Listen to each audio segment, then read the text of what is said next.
vie ya mutu na kati ya mwana na ye c'est mwana nzambe sengeli molimo mosantu nzambe yende atambusa yo misazo salini ozokende misazo zali sika pweza molimo mosantu nzambe salini etambusa yo pe ekamba yo.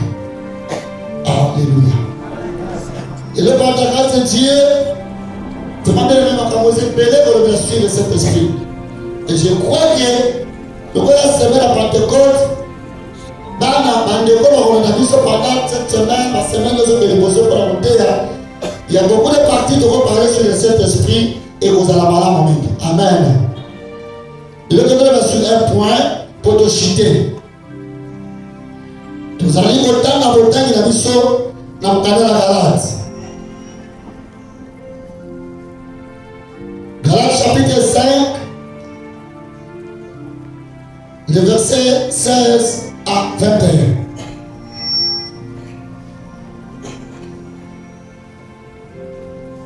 Ok. Amen. Il dit donc marcher selon Nazolo ba ete otambola kati na molimo pe bino bokokisa te ezali baposa nzoto. Car la chair a des désirs contraires à ce que nzoka nde molimo azali na baposa ya bokeseli na nzoto et l'esprit en a au contraire à ceux de la chair. pe molimo aza toloki boso ke nzoto ezali na baposa contraire ekeseli na molimo pe molimo pe azali na baposa ekeseli na nzoto. Ils sont opposés entre eux bango mibale baza bopoza bayokanaka te afin que vous ne fassiez pas ce que vous voulez. po ete bosala te ezali mposa mitema na bino. Si vous êtes conduits par l'esprit, soki bozotambusa baza molimo mosantu vous n'êtes point sous la loi. bozali te kati na mobeko. Or, les œuvres de la chair sont manifestes. nzokande misala ya nzoto emonisamaka Ce sont l'impudicité, ezali bondumba l'impureté, bosoto la dissolution, dissolution l'idolâtrie, kokumamela bikoko la magie, bondoki les inimitiés, kozanga bolokani les querelles, koswana les jalousies, kozala motia koyina les animosités, ok les disputes, koswanaswana kokabwana les divisions, kokabwana les certes. pe binzambinzambi balokomela combien 21 21. L'envie, l'ivrognerie, kolula kolanga masanga l'excès des tables kolia ebele na lokoso et les choses semblables. pe na makambo oyo ekokana yango. Je vous dis d'avance, nayebisi bino bino liboso je l'ai déjà dit, pe nazoloba yango lisusu que ceux qui commettent de telles choses baoyo bazosala makambo ya boye n'hériteront point le royaume de Dieu. bakokota te na bokonzi na nzambe. Parole du Seigneur. Alléluia. Alléluia. Bien-aimé le Seigneur, mokande ekomamaki to na bandeko ya Galate par Paul. Quand Paul a prêché, il a établi l'église et quand il est parti, en tant qu'église avec une église spirituelle, mais après un certain moment, parce que comme Paul a dit non, l'église que tu as laissée aux églises spirituelles, l'église est comme charnelle. Amen. Hein? C'est pour cela que le kaki, dans le Galate, c'est qui a poussé Paul pour écrire pour Kanda Oyo, pour la Mosunga, Bande Konabiso, il y a Galate. Et Paul dit, dans le texte naïe, de M. Totangi, alors dit, et Seigneur la mission, Totambola selon l'esprit. Alléluia. Et on dit, sous thème de mission, marchons selon l'esprit.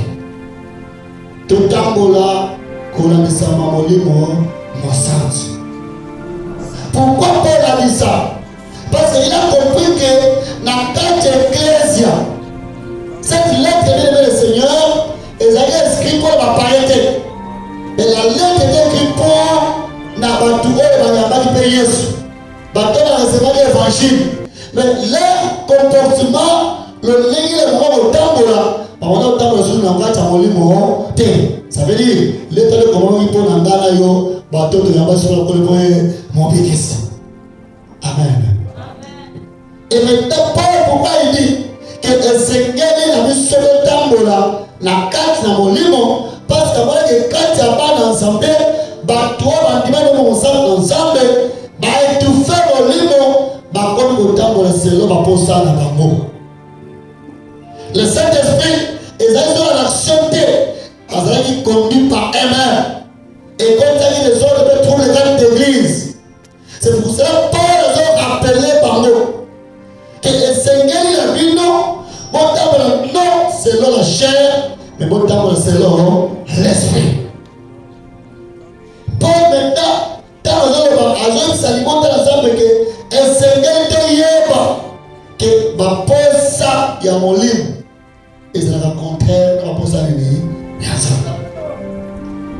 Ils sont opposés, très opposés.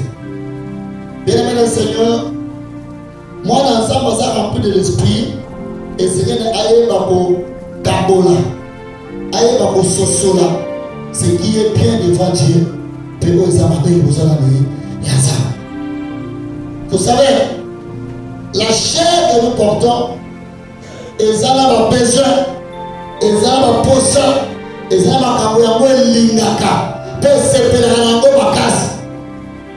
Mais il y a des gens qui se serrer la chair parce que tu as la parole du Saint-Esprit qui t'a envoyé.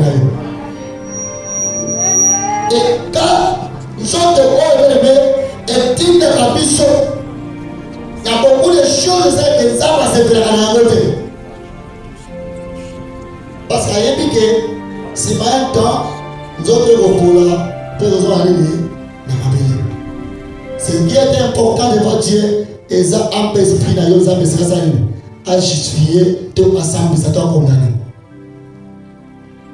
Et quand Paul parle ici, que le Seigneur dans la chair, non sur la chair, mais sur l'esprit, parce que Paul a remarqué dans la église, beaucoup des enfants de Dieu marchaient dans l'hypocrisie. Amen, amen. De manière que le Saint-Esprit de Dieu sort dans la profondeur de qui? De Dieu. Et le même Saint-Esprit a son rappel, mais moi, je dis souvent, bien aimé le Seigneur, que moi, ensemble, ne fais pas les choses pour nous se faire le sabbat. Malamu et pas d'ailleurs, ça va se faire le sabbat. Mais par Christ, il y a beaucoup de choses dans ça, tout se fait ça partout. Maintenant, vous êtes dans votre malade, tout ça va bien, tout est fiancé. Mais le cas pour les gens que presque à mon ensemble, vous êtes parce que le Saint-Esprit nous connaît. Avec le même amour, il y a une mission. Avec le même amour, nous sommes le Saint-Esprit nous connaît. Ce qui est important, c'est ce qui marche à l'esprit de Seigneur, c'est cela qui est préparé pour les parents. Alléluia. Paul dit que selon l'esprit, c'est ce que le royaume est à pour la aider. Quand nous venons ici, nous allons venir nos amis dans ça. Je dis souvent à l'église que ceux qui naissent de la Taran, de la Poto, nous avons pensé pour ma balle. Et papa m'a rappelé après ça, ma balle. Ceux qui ont l'église de la Missala, la dame m'a rappelé après ça, la Missala. Ceux qui ont l'élévation, n'a pas compris sa élévation. Mais si nous venons ici à l'église, c'est premièrement pour le reconnaître l'ensemble. Il y a beaucoup de gens pour ceux qui nous ensemble. Amen, amen. Il y a beaucoup de frères qui m'ont dit que les hommes qui viennent à l'église, au lieu de la préparation royaume, de l'église à l'ambassade, pour la Yesu Massia, mais beaucoup de gens viennent à l'église, n'a hypocrisie là-bas, parce que vous allez dire enfer. Ce n'est pas tout le monde, pas tous les hommes.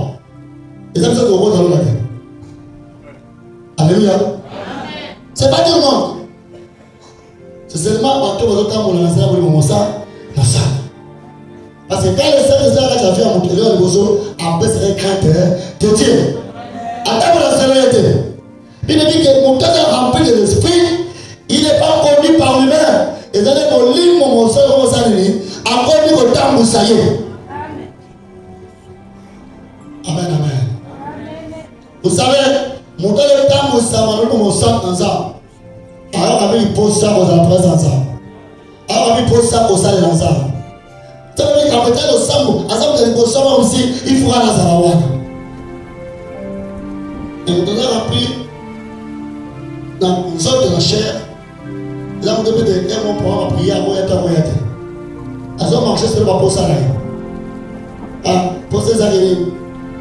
Nagene komela aokenaye poza zale elo peza funa la pechua tina lingai olinga na poza ifule nagene koyipa na funa sikogena mais puis le dit que partout nyonso oyo batambola na lolenge wana boko ensemble ça pour la bangote. Alléluia. C'est pour cela même c'est quoi que quand nous marchons sur la terre de ça la bataille de béni par homme charnel et nous avons des hommes spirituels. Alléluia. Homme spirituel à ça mon tour de la lembo pendanga et mon livre mon satou na kata bomo inaye. On te va venir à l'église quand il y a peut-être que célébrer c'est bien parce que vous célébrer la puissance du Saint-Esprit. Alors, je peux prêcher, c'est bien. Est-ce que je prêche par la puissance du Saint-Esprit? Est-ce que mon sang est rempli 4 tangaï? Est-ce que mon sang est 6 à 4 tangaï? Alléluia. La semaine, j'avais dit quelque chose que ce n'est pas utile. Tellement que non. Nous sommes les enfants de Dieu. Nous sommes serviteurs de Dieu. Exemple, c'est utile. Mais ce qui est important, marche la mission ensemble. Il y a un modèle qu'on pouvait leur payer que Ozama n'a pas dit, Raza. Ozama n'a pas dit, notre